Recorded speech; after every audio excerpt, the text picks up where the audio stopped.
ओम ब्रह्म सत्यम सर्वधार। आज दास का प्रसंग महाभारत का, जो कि अंतर्मन को छूता है। ये महाभारत कृष्णा के जो भी प्रसंग हैं वो एक प्रभु के हैं, तो एक अंतर्मन को छुएंगे ही। तो इस प्रसंग से जाने और देखिए, एक घटकावासी एक एक पल हर जीव की सेवा कर रहा है, लेकिन वो महाभारत में ये कह रहे हैं कि मैंने कुछ नहीं किया, मैंने किया ही क्या। तो आज प्रसंग से जाने और आज एक संसार के जीव की देखिए क्या सोच है कि जरा सा काम किया तो मैंने करा, यही सबसे बड़ी भूल है। तो श्रवण करें। महाभारत युद्ध समाप्त हो चुका था। युद्ध भूमि में यत्र तत्र योद्धाओं के फटे वस्त्र, मुकुट, टूटे शस्त्र, टूटे रथों के चक्के, छज्जे आदि बिखरे हुए थे। अब वायुमंडल में पसरी हुई थी घोर उदासी। गिद्ध, कुत्ते, सियारों की उदास और डरावनी आवाज़ों के बीच उस निर्जन हो चुकी उस भूमि में द्वापर का सबसे महान योद्धा देवव्रत भीष्म पितामह सतशैया पर पड़ा सूर्य के उत्तरायण होने की प्रतीक्षा कर रहा था, वो भी अकेला। तभी उनके कानों में एक परिचित ध्वनि शायद घोलती हुई पहुंची, प्रणाम पितामह।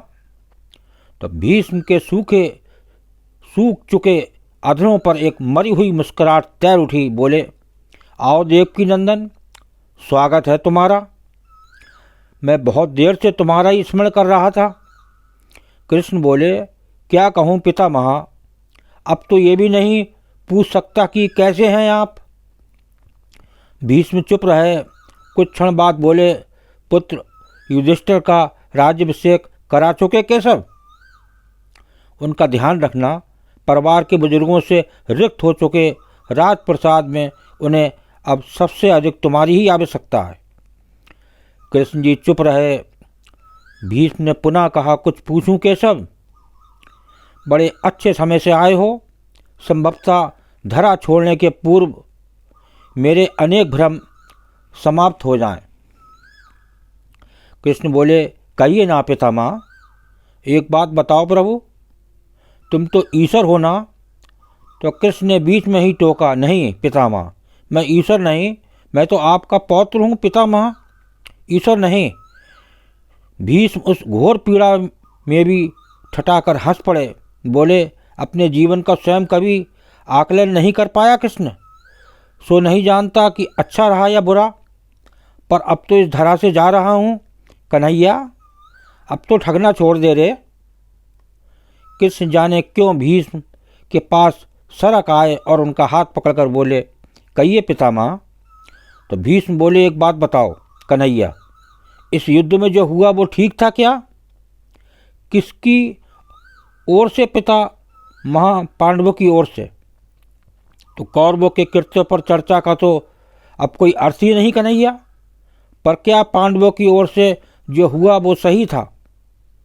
आचार्य द्रोण का वध, दुर्योधन की जंघा के नीचे प्रहार, दुशासन की छाती का चीरा जाना, जयद्रथ और द्रोणाचार्य के साथ हुआ छल, निहत्थे कर्ण का वध, सब ठीक था क्या? ये सब उचित था क्या? इसका उत्तर मैं कैसे दे सकता हूँ पितामह? इसका उत्तर तो उन्हें देना चाहिए जिन्होंने ये किया। उत्तर दें दुर्योधन, दुशासन का वध करने वाले भीम। उत्तर दें कर्ण और जयद्रथ का वध करने वाले अर्जुन। मैं तो इस युद्ध में कहीं था ही नहीं पितामह। अभी भी छलना नहीं छोड़ोगे कृष्ण?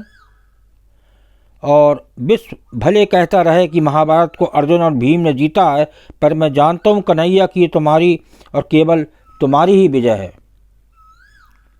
मैं तो उत्तर तुम्ही से पूछूंगा कृष्ण। तो सुनिए पितामह, कुछ बुरा नहीं हुआ, कुछ अनैतिक नहीं हुआ, वही हुआ जो होना चाहिए। ये तुम कह रहे हो केशव? मर्यादा पुरुषोत्तम राम का अवतार कृष्ण कह रहा था। ये छल तो किसी युग में हमारे सनातन संस्कारों का अंग नहीं रहा, फिर ये उचित कैसे गया? इतिहास से शिक्षा ली जाती है पितामह, पर निर्णय वर्तमान की परिस्थितियों के आधार पर लेना पड़ता है। हर युग अपने तर्कों और अपनी आवश्यकता के आधार पर अपना नायक चुनता है। राम त्रेता युग के नायक थे, मेरे भाग में द्वापर आया था। हम दोनों का निर्णय एक सा नहीं हो सकता पितामह। नहीं समझ पाया कृष्ण, तनिक समझाओ तो। राम और कृष्ण की परिस्थितियों में बहुत अंतर है पितामह। राम के युग में खलनायक भी रावण जैसा शिव भक्त होता था। तब रावण जैसी नकारात्मक शक्ति के परिवार में भी विभीषण, मंदोदरी, माल्यावान जैसे संत हुआ करते थे। तब बाली जैसे खलनायक के परिवार में भी तारा जैसी विदुषी स्त्रियां और अंगद जैसे सज्जन पुत्र होते थे। उस युग में खलनायक भी धर्म का ज्ञान रखता था, इसलिए राम ने उनके साथ कहीं छल नहीं किया। किंतु मेरे युग के भाग में कंस, जरासंध, दुर्योधन, दुशासन, शकुनी, जयद्रथ जैसे घोर पापी आए हैं। उनकी समाप्ति के लिए हर छल उचित है पितामह। पाप का अंत आवश्यक है पितामह, वो चाहे जिस विधि से हो। कि तुम्हारे इस निर्णय से गलत परंपराएं नहीं प्रारंभ होंगी केशव? क्या भविष्य तुम्हारे इन छलों का अनुसरण नहीं करेगा? और यदि करेगा तो क्या ये उचित होगा? तो भविष्य तो इससे भी अधिक नकारात्मक आ रहा है पितामह। कलयुग में तो इतने से भी काम नहीं चलेगा। वहाँ मनुष्य को कृष्ण से भी अधिक कठोर होना होगा, नहीं तो धर्म समाप्त हो जाएगा। जब क्रूर और अनैतिक शक्तियाँ सत्य एवं धर्म का समूल नाश करने के लिए आक्रमण कर रही हैं तो नैतिकता अर्थहीन हो जाती है पितामह। तब महत्वपूर्ण होती है धर्म की विजय, केवल धर्म की विजय। तो भविष्य को ये सीखना ही होगा पितामह, क्या धर्म का भी नाश हो सकता है केशव? और यदि धर्म का नाश होना ही है तो क्या मनुष्य इसे रोक सकता है? सब कुछ ईश्वर के भरोसे छोड़कर बैठना मूर्खता होती है पितामह। ईश्वर स्वयं कुछ नहीं करता, केवल मार्गदर्शन करता है। सब मनुष्य को ही स्वयं करना पड़ता है। आप मुझे भी ईश्वर कहते हैं ना, तो बताइए ना पितामह, मैंने स्वयं इस युद्ध में कुछ किया क्या? सब पांडवों को ही करना था। यही प्रकृति का संविधान है। युद्ध के प्रथम दिन यही तो कहा था मैंने अर्जुन से, यही परम सत्य है। भीष्म अब संतुष्ट लग रहे थे, उनकी आंखें धीरे धीरे बंद होने लगी थीं। उन्होंने कहा, चलो कृष्ण, इस धरा पर अंतिम रात्रि है, कल संभवतः चले जाना हो। अपने इस अभागे भक्त पर कृपा करना कृष्ण। कृष्ण के मन में ही कुछ कहा और भीष्म को प्रणाम कर लौट चले। पर युद्ध भूमि के उस डरावने अंधकार में भविष्य को जीवन का सबसे बड़ा सूत्र मिल चुका था। जब अनैतिक और क्रूर शक्तियाँ सत्य और धर्म का विनाश करने के लिए आक्रमण कर रही हों तो नैतिकता का पाठ आत्मघाती होता है। धर्मो रक्षति रक्षिता। तो देखिए, ये प्रसंग महाभारत का अति महत्वपूर्ण, क्या प्रभु की लीला होती है। और प्रभु कहते हैं कि हमारी कोई लीला नहीं है। एक संसार का छोटा सा जीव हर समय यही करता रहता है, मैंने बहुत अच्छा बनाया, मैंने बहुत अच्छा करा है, ये मैंने करा है, ये मैंने ही इस जीव को खा जा रहा है। तो ये एक प्रसंग से सीख लें और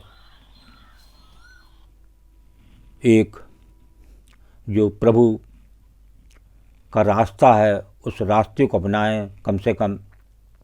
और एक बिना किसी जो भी काम करें तो उसमें कोई कामना ना हो कि मैंने किया, सब प्रभु कर रहे हैं।